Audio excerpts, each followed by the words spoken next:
Mesdames les ministres, le décret permettant d'installer des exécutifs dans les communes dont le conseil municipal a été entièrement renouvelé le 15 mars 2020 est paru.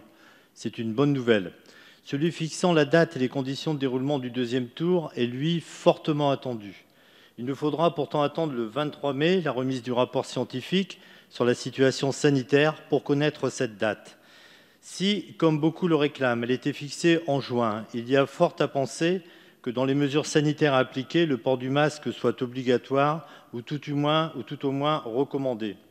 Quelles dispositions comptez-vous prendre pour vous assurer que chacun puisse avoir les moyens de respecter cette consigne pour que la démocratie soit accessible et sécurisée pour tous?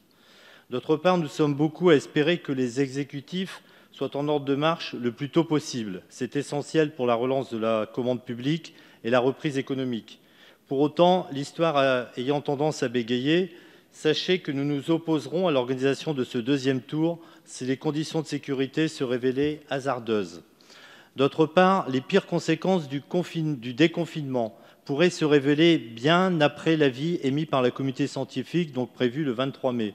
Pensez-vous qu'un second avis très proche de l'élection soit nécessaire et pensez-vous mettre en place un dispositif d'annulation express si les conditions de sécurité optimum n'étaient pas réunies?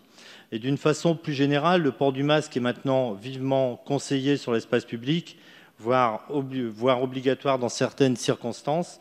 Ne croyez-vous pas que ces règles nous obligent à s'assurer que chacun ait les moyens d'appliquer cette consigne devenue essentielle au fil du temps? Que comptez-vous faire pour les familles les plus précaires? Puis une petite question subsidiaire.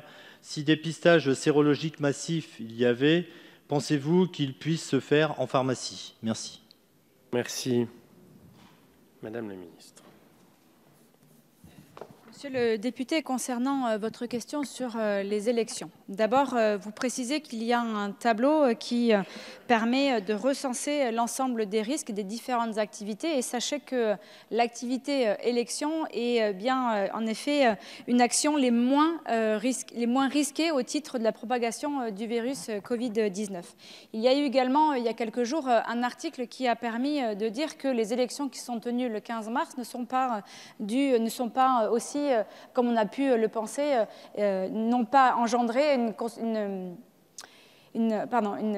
propagation, je vais y arriver, une propagation du virus comme on a pu le penser. Donc c'est bien à travers ce travail-là que nous allons faire les recommandations. Les recommandations telles qu'ils sont faits sont aussi basées par rapport en lien avec le scientifique, mais aussi en lien avec le rapport parlementaire qui doit être remis le 23 mai prochain au Premier ministre. Et c'est bien le Premier ministre qui prendra la décision de la mise en œuvre et de la date de la décision de la mise en œuvre des élections pour les 4 à 5 000 communes qui restent, dont nous avons encore à élire un maire. Ça, c'est la première chose. La deuxième chose, c'est que en fonction de la date dans laquelle ces élections auront lieu, nous adapterons là aussi la mise en œuvre des gestes barrières. Si nous sommes dans un lieu qui permet la mise en œuvre avec la question notamment des gestes barrières, se laver les mains, du gel, un port du masque, nous prendrons toutes les précautions nécessaires et scientifiques qui permettront la mise en œuvre de ces élections.